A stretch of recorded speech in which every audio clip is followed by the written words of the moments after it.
Welcome to today's Explainer. We're diving straight into a totally mysterious 14th century text that just might hold the absolute ultimate cure for our modern epidemic of mental overload and exhaustion. It's called The Cloud of Unknowing, and get this, the author's identity is still a complete mystery even today. If you're constantly anxious or, just completely exhausted trying to map out your future, fix your relationships, and find your ultimate purpose, I want to throw a radical idea your way. What if your mind's relentless demand for certainty is actually the exact thing causing all that suffering? We always assume we need more answers to find peace, right? But what if knowing less is the actual secret? The anonymous author of this text made a pretty wild claim. Ultimate reality literally cannot be grasped by our finite intellect. And this beautifully mirrors some profound truths echoed across ancient traditions, like that famous Zen Buddhist saying, "The finger pointing at the moon is not the moon." You'll find the exact same realization in Taoism or the Upanishads. Our intellect is a fantastic tool for sure, but reality is just way bigger than our concepts of it. People love to say we live in the information age, but let's be real here. We're living in the overload age. We're just gorging on endless facts, notifications, and media, and it's leading to massive burnout. The crazy part? We usually aren't suffering from reality itself. We're suffering from our terrifying mental simulations of reality that keep us staring at the ceiling at 2 a.m. Our bodies are perfectly safe in bed, right? But our minds, they're running a marathon trying to win an imaginary argument from 3 years ago. All right, let's look at Section 1, the ancient paradox. We're talking about the absolute limits of the human mind. Picture this. Imagine standing in front of a vast, infinite ocean and deciding, yep, I'm going to scoop all of this up with a single teaspoon. It sounds ridiculous, right? But that brilliantly illustrates exactly what we do every single day. It's completely absurd to try and grasp infinite existence or, predict every possible future outcome of our lives with our limited minds. But we try. We try to control the whole shebang, and then we wonder why we are so incredibly stressed out. So, to solve this, the author gives us two really cool metaphorical clouds. First, you have to enter the cloud of forgetting. Think of your mind as a wildly cluttered room. You enter this cloud by just temporarily setting down the heavy furniture of your beliefs, your assumptions, and all those fears. You're not destroying them, you're just putting them down for a minute. And doing this allows you to step into the second cloud, the cloud of unknowing. This is a profound space where you finally stop analyzing life and you just experience it.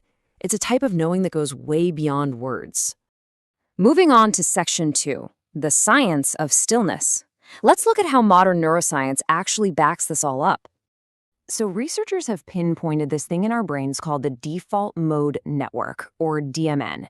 This is the exact brain network that lights up like a Christmas tree when we're trapped in mental noise.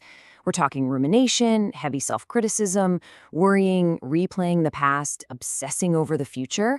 And when this network is running in overdrive, it actively drives up our anxiety and depression. When that DMN is hyperactive, it's a fast track to rumination, worry, and just pure exhaustion. But here's the flip side. Studies absolutely prove that when you enter a state of deep presence, meditation, or contemplation, it significantly reduces this network's activity. The science is literally showing us what a medieval mystic already knew. The less trapped we are in our mental noise, the more peace just naturally emerges. Now, obviously, our ego hates this idea of surrender. It demands control. It wants guarantees. It's kind of like being on an airplane. Would you rather trust the highly trained pilot to fly your plane or break into the cockpit and try flying it yourself with zero training? We'd all laugh at that second option. But psychologically, we kick the cockpit door down every single day. We try to control the weather, the economy, what other people think of us, and we just end up completely exhausted. Which brings us to Section 3, the monk and the muddy water. It's a really powerful story.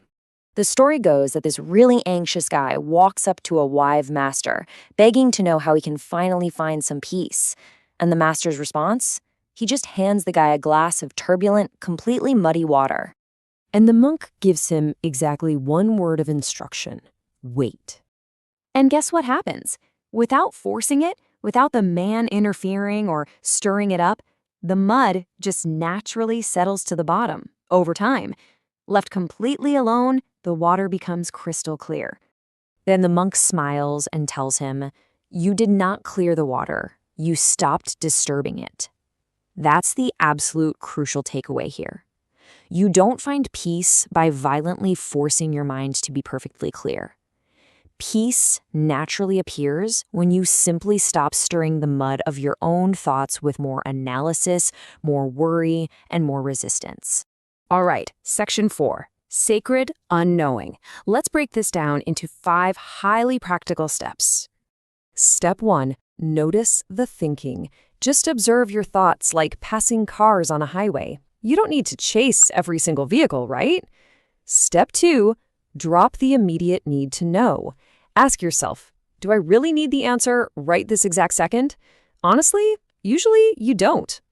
Step 3, return to the present. Life is happening right now, not in your memories or some imagined future. Step 4, practice loving awareness. Approach reality with compassion and gratitude without trying to dissect it. And finally, step 5, enter the cloud daily. Commit to just 10 minutes of absolute silence every single day. No phone, no music. Over time, this literally rewires your relationship with your own mind. Finally, section 5, the ultimate freedom. Let's talk about unlocking your true potential. Here's a really surprising secret about great geniuses. Massive breakthroughs for scientists, artists, and inventors rarely happen when they're furiously straining at a desk. No, they happen in the shower, or while they're taking a walk, or just resting. They almost always strike when forceful thinking completely stops. By letting go of the desperate need to consciously figure it out, you allow a much deeper intelligence to surface right up from the stillness. The biggest lesson of this whole explainer is that true wisdom is found by descending beneath your thoughts and into direct experience. You do not need absolute certainty to live fully. You don't need every single answer mapped out before taking your next step. The unknown, it's not a scary barrier you have to fight. It's actually an open invitation to drop beneath that endless analysis and find true freedom. As we wrap up today's explainer, I want you to reflect on this one question. What is one thing in your life that you are ready to stop over-controlling? Because sometimes the deepest truth isn't something you can figure out by endlessly thinking about it. It's something you simply become silent enough to experience. Thanks so much for learning with me today, and I'll catch you in the next explainer.